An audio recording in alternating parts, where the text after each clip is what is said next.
Hi friends, welcome to our channel. இன்னைக்கு நம்ம ஒரு பிரேக்ஃபாஸ்ட் ரெசிபி தான் பார்க்க போறோம். ரவா கிச்சடி. இது செய்யிறது ரொம்ப ஈஸி, அதே சமயம் ரொம்ப ஹெல்த்தியும் கூட. இது எப்படி பண்றதுன்னு பார்க்கலாம். அதுக்கு முன்னாடி இதுக்கு தேவையான ஐட்டம்ஸ் என்னென்னன்னு ஒவ்வொண்ணா பார்த்துடலாம். கிச்சடி செய்யிறதுக்கு 1 கப் ரவை, வெங்காயம், தக்காளி, ஒரு துண்டு இஞ்சி கட் பண்ணி வச்சிருக்கேன். தாளிக்க கடுகு, கடலைப்பருப்பு, உளுத்தம்பருப்பு, 2 பச்சை மிளகாவை நீட்ட வாக்கில் கட் பண்ணி வச்சிருக்கேன்.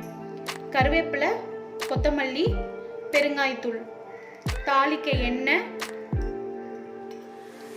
கொஞ்சம் நெய் ஆட் பண்ணுறதுக்கு வச்சுருக்கேன்.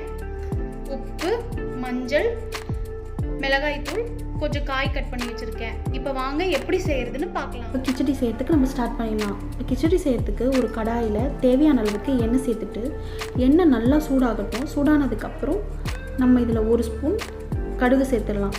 கடுகு நல்லா பொரிஞ்சதும் 1 ஸ்பூன் கடலைப்பருப்பும் 1 ஸ்பூன் உளுந்தும் சேர்த்துட்டு அதை நல்லா வறுத்துடலாம்.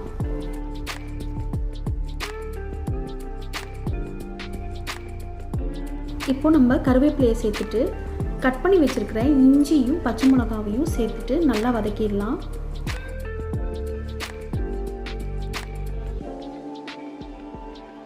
இப்போ நம்ம கட் பண்ணி வச்சிருக்கிற வெங்காயத்தையும் சேர்த்துட்டு நல்லா வதக்கிடலாம். வெங்காயம் வதங்குறதுக்கு நம்ம தேவையான அளவுக்கு உப்பு நம்ம இப்போ ஆட் பண்ணிக்கலாம்.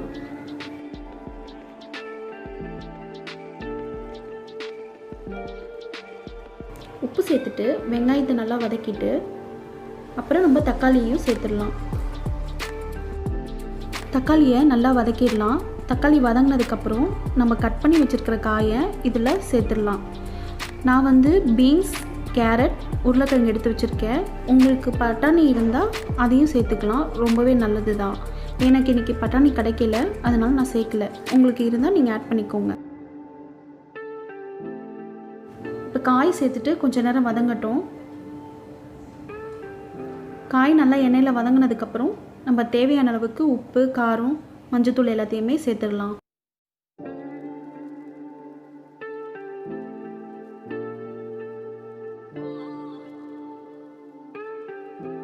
இதில் ஆல்ரெடி நம்ம பச்சை மிளகா சேர்த்துருக்கோம். அதுக்கேற்ற மாதிரி நம்ம இப்போ மிளகாய் தூளை சேர்த்துக்கலாம். இப்போ இது வதங்கிருச்சு. இதில் கொஞ்சமாக பெருங்காயத்தூளையும் சேர்த்துடலாம்.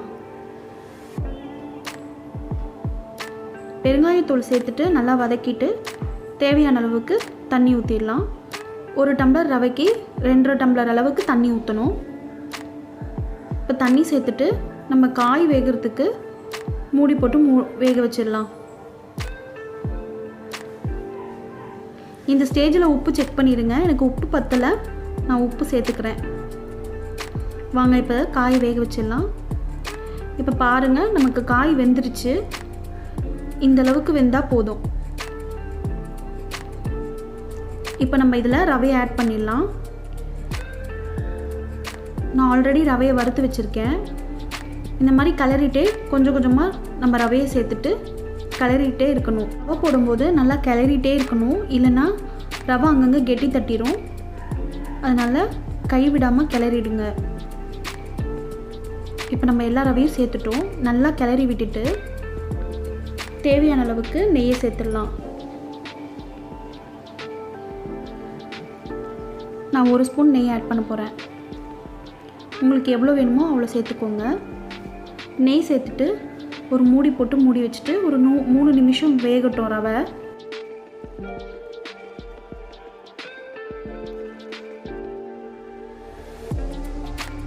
இப்போ நமக்கு கிச்சடி ரெடி ஆகிடுச்சு. உங்களுக்கு இன்னும் கொஞ்சம் கிச்சடி தலை வேணும் அப்படின்னா 1/2 டம்ளர் தண்ணி சேர்த்துக்கோங்க. எங்கள் வீட்டில் இந்த மாதிரி உதிரியாக இருந்தால் தான் சாப்பிடுவாங்க, அதனால் நான் தண்ணியை கம்மியாக சேர்த்துருக்கேன். இப்போ இதில் நம்ம தேவையான அளவுக்கு கொத்தமல்லியை சேர்த்துட்டு ஒரு பவுலுக்கு ட்ரான்ஸ்ஃபர் பண்ணிடலாம். இந்த ரெசிபி உங்களுக்கு பிடிச்சிருந்தா லைக், ஷேர் அண்ட் கமெண்ட் பண்ணுங்கள். மறக்காமல் நம்ம சேனல் தமிழ் குக்ஸ் வித் கீத்துக்கு சப்ஸ்கிரைப் பண்ணிவிட்டு பக்கத்தில் இருக்கிற பெல் ஐக்கானை கிளிக் பண்ணுங்கள். அப்போ தான் நான் போடுற எல்லா ரெசிபிஸும் உங்களுக்கு மிஸ் ஆகாமல் நோட்டிஃபிகேஷனில் வரும்.